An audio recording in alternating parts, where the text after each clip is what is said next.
পছন্দ করেছেন সেই মানুষের ঘরে আল্লাহর নবী নিজের কলিজার টুকরো ফাতেমাকে বিয়ে দিলেন। এবার ফাতেমার স্বামীর নাম আপনারা জানেন হযরত আলী। আমি হাদিসটা বোঝাতে চাই, ফাতেমাকে এবার আব্বা জান নিজেই যেন ডিগ্রি দিচ্ছেন আর বলছেন, বেটি রে, পৃথিবীর যত রকমের নারী আছে, যত রকমের মেয়ে মানুষ আছে, তোমার মতো ডিগ্রি ধারে, তোমার মতো যেন উঁচু মর্যাদাবান নারী আল্লাহর দুনিয়াতে আর কেউ আসবে না। কি ডিগ্রি দিলেন? নবী বললেন, বেটি, সাইয়্যিদাতুন নিসায়ে আহলিল জান্নাহ, হে বেটি ফাতেমা, তুমি হলে সারা পৃথিবীর নারীদের জান্নাতের সর্দারনি। দেখেন কত বড় ডিগ্রি আল্লাহর নবীর মুখে বের হয়ে গেল। আর বলেন, বেটি রে, তুমি হলে নবী মুহাম্মদের বেটি। এটা অজন বিশাল একটা ডিগ্রি। হযরত ফাতেমা বলেন, আমি আমার স্বামীর ঘরে পৌঁছে গেলাম, দাম্পত্য জীবন শুরু হয়ে গেল। আমি আমার স্বামীর ঘরে গিয়ে এমন কর্মে ব্যস্ত হয়ে গেলাম যে আমি এই রকমের বাটা ভরা যেন কোনো ধান পাই নাই, কোন রকমের আটা পাই নাই, কোন রকমের গ্যাসের আঁখাও পাই নাই। আমি ফাতেমা আমার স্বামীর ঘরে প্রথমেই বসে বসে ডেলি দিন আমি জাতা পিষিয়ে জো ভাঙ্গা, জো পিষে আটা করে। সহিহ বুখারীর হাদিস। আমার মায়েদের এই হাদিসটা শোনাচ্ছে একটা কারণ আছে। মা বোন কথা বলিয়েন না, বাচ্চারা কান্না করলে চুপ করে বুকে ধরুন। জীবনে খোরাক আজকে আপনারা নিয়ে যান। হযরতে ফাতেমা বলেন, এইভাবে করে সময় পার হয়। ডেলি দিন জাতায় বসে আমি জাতা ঘোরাই, জাতার দাঁড় ধরে আমার হাত যেন পড়ে যায়, হাতের আঙ্গুল যেন ফেটে যায়, সেই আঙ্গুল দিয়ে খুন বাইতে শুরু করে। তারপরেও আমি আমার স্বামীকে এই দুঃখের খবরটা দিই না, কারণ আমি স্বামীর ঘরে এসেছি, আমার স্বামীর জন্য সব ব্যবস্থা আমাকে করতে হবে। ইতিমধ্যে হযরতে ফাতেমার কানে খবর, আব্বা হুজুরের ঘরে নাকি দাসী মওজুদ।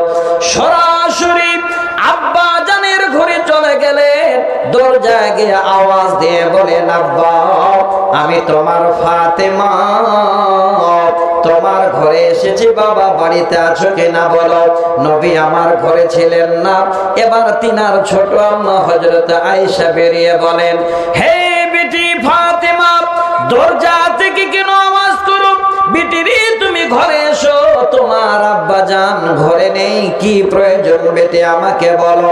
যখনই শুনলেন আব্বা জান ঘরে নাই, হযরতে ফাতেমা আব্বার ঘর ছেড়ে, মায়ের ভিটা ছেড়ে তাড়াতাড়ি করে আবার স্বামীর ঘরে গিয়ে হাজির।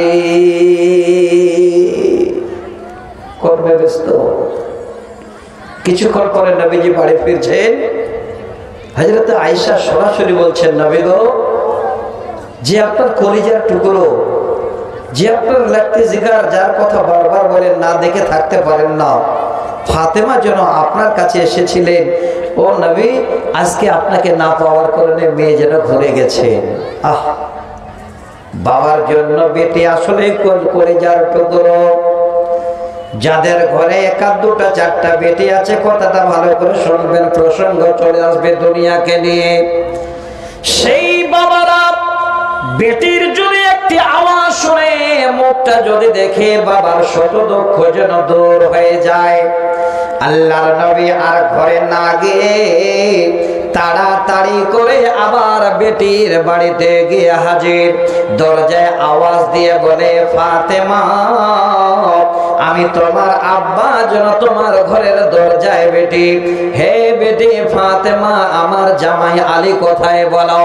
ফাতেমা বলেন, আব্বা, আপনার জামাই ঘরে শুয়ে আছে, নবীজি বলেন, যাও তুমি আমার জামাইকে ঘরে থাকতে বলো, আমি নবী নিজেই যেন জামাইয়ের ঘরে যাই। নবীজি জামাইয়ের ঘরে গেলেন, বেটিকে নিয়ে বসলেন। এবার বলছেন, বেটি ফাতেমা আমার কাছে গিয়েছিলে, আমি খবর শুনে বেটি তাড়াহুড়া করে চলে আসলাম। একবার বলো তো কি প্রয়োজন ছিল মা? আজকে তোমার আব্বা যেন তোমার প্রয়োজন শোনার জন্য হাজির। বলো বেটি কি দরকার ছিল মা? ফাতেমা বলছেন, আব্বা এমন বেশি কিছু প্রয়োজন ছিল না, তবে আমি একটু কষ্ট পাচ্ছি, খবর পেলাম আপনার কাছে নাকি দাসী আছে, তাই একটা দাসীর আবেদনের জন্য গিয়েছিলাম। নবীজি তখন মেয়েকে সান্ত্বনা দিয়ে বলেন, ওরে বেটি ফাতেমা, আমি তোমার আব্বা আজকে যদি দাসীর থেকে আরো অতি উত্তম কিছু উপহার তোমাকে দিতে চাই, একবার বলো তুমি নিতে রাজি আছো কিনা? ফাতেমা বলেন, আব্বাজান এর থেকে আর ভাগ্য আমার কি হতে পারে? আপনি যা দেবেন আমি তাই নিতে রাজি আছি। এবার নবী আমার নিজের মেয়ের মাথায় হাত দিয়ে বুলিয়ে বলছেন, বেটি তুমি আমার কাছে দাসীর জন্য গিয়েছিলে, আমি তার থেকে অতি উত্তম তোমাকে বস্তু দিচ্ছি। বেটি শোনো রে, সারাদিন তুমি স্বামীর ঘরে কর্ম করবে, সারাদিন কর্মের পরে যখন সন্ধ্যায় মা বিছানায় শুইতে যাবে, ওই সময় 33 বার তুমি জবান খুলে সুবহানাল্লাহ পড়বে, 33 বার আলহামদুলিল্লাহ পড়বে, 34 বার তুমি আল্লাহু আকবার পড়বে।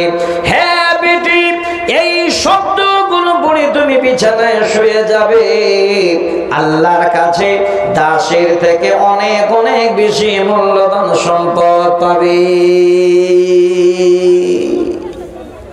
আমরা হাদিসটা শুনলাম, এই হাদিসটা থেকে আমরা কি নেব?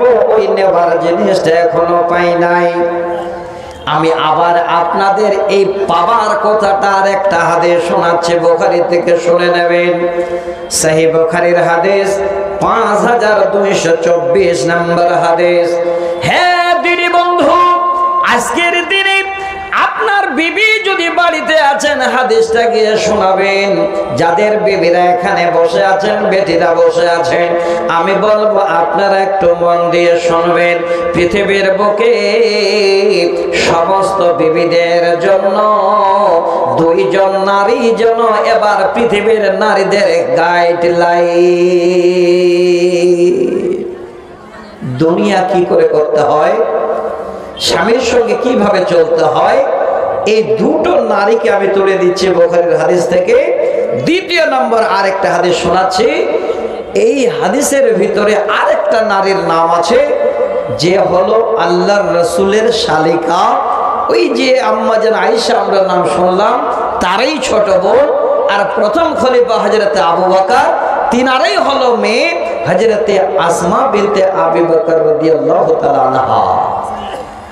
এই 2টো নারী পৃথিবীর বুকে সমস্ত নারীদের এই রকমের যেন ইতিহাস দিয়ে গেলেন, এই রকমের নিজের জীবন যৌবনের কথা মানুষের সামনে রেখে গেলেন, যেন সমস্ত নারীরা এই রকম করে জীবন করতে পারে, কোন রকমের অহংকার তাদের না আসে। তার জন্য হাদিস দুটো আমি তুলছি। প্রথমে হযরতে আসমা বিনতে আবু বকর বলেন, আমার বাবা যখন আমারে বিয়ে দিল, বর্তমানে আমরা ছেলেদের মেয়েদের বিয়ে দিই, বেশিরভাগ মেয়েদের যদি বিয়ে দিই আমরা খবর নিই ছেলেটা দেখতে কেমন, ছেলের বাড়ি ঘর আছে কিনা, ছেলের বাবার গাড়ি ট্রাক্টর হারভেস্টার আছে কিনা, জমা জায়গা জমি কিছু আছে কিনা। হযরতে আবু বকর বলে, আমি কিছুই না দেখে শুধু ছেলেটাকে দেখে আমার বেটি আসমার বিয়ে আমি ওই ছেলের সঙ্গে দিলাম, যে হলেন আল্লাহর নবীর সাহাবী হযরতে জুবাইর রাদিয়াল্লাহু তাআলা আনহু। আমি জুবাইরের সঙ্গে আমার মেয়ের বিয়ে দিয়ে দিলাম। মেয়ে গেছে স্বামীর ঘরে। মা বোন আপনারা ভালো করে শুনবেন, স্বামীর ঘরে যারা যেতে বাকি আছে এই আদর্শটা আপনারা নিয়ে যাবেন, জীবনে কামিয়াব। হযরত আসমা বলছেন, আমি এবার স্বামীর ঘরে গিয়ে যদি এবার তাকাই পুরো স্বামীর বাড়ি ঘর যেন ফাঁকা, কোনো জায়দাত নাই, কোনো বাসুর ঘর সাজানো নাই, কোনো বাড়ি ঘরে রকমের কিছুই নাই। আমি আমার স্বামীকে নিয়ে যেন জীবন শুরু করলাম, কিন্তু যদি দেখি আমার স্বামীর ঘরে দুইটি জানোয়ার বাঁধা আছে, একটি হলো উট আর একটি হলো ঘোড়া। ওরে মা, যারা বিবি হয়ে স্বামীর ঘরে যান আদর্শ কেমন এখান থেকে নিয়ে নিন। হযরতে আসমা বলেন, আমার স্বামী জুবাইর একটু অলস মানুষ, সেজন্য একটু আইলসে টাইপের। আমি যদি স্বামীর সঙ্গে এবার সংসার জীবনে গেছি, লক্ষ্য করে দেখে ঘোড়া খাবার জন্য ছটফট করছে, খিদা পেয়েছে, ঘোড়ার কাছে কোনো চারা নাই। আমি আসমা এটা একবারও যেন আমার স্বামীর সামনে পরিচয় দিলাম না। আমি নবীর শালী, আমি আবু বকরের মেয়ে, আমি হযরতে আয়েশার বোন, কোনো পরিচয় না দিয়ে স্বামীর সেবা করে এবার তাড়াতাড়ি করে গিয়ে ঘোড়ার কাছে গিয়ে চারা কেটে কেটে এবার ঘোড়াকে খাবার দিতে শুরু করেছেন। হযরতে আসমা বলেন, আমি ওই উট নিয়ে গিয়ে পানি ডুয়ে নিয়ে আসছি, কোন রকমের অহংকার নাই, স্বামীর উপরে জোর নাই, কোনো কথা নাই। আর তিনি বলছেন, হে পৃথিবীর নারীরা, আমার স্বামীর এত অভাবী সংসার, আমার স্বামী যখন মদিনার বুকে নবীর কাছে জায়গার হিসাবে ছিলেন, নবী যে আমার স্বামীকে যেন 2 বিঘা জমি আতা করেছিলেন। ওই জমিনটা হলো আমার বাড়ি থেকে স্বামীর ঘর থেকে 2 মাইল দূরে। আমি আসমা এবার কাজ শেষে ওই 2 বিঘা জমিন আমার স্বামীর জমিনে চলে যেতাম, লকড়ি কেটে নিয়ে মাথায় ডুহে নিয়ে আবার আমি বাড়ি ফিরে আসতাম, এসে আবার খাবার তৈরি করতাম। আমি আসমা যেন ভালো রুটিও যা বানাতে পারতাম না, আটা নিয়ে খমির করতাম, আনসারি মেয়েরা তাড়াহুড়া করে এসে আমাকে রুটি বানিয়ে দিত। সেই অবস্থায় আবারও আমি যেন স্বামীর কাছে রুটি নিয়ে গিয়ে হাজির হয়ে যেতাম।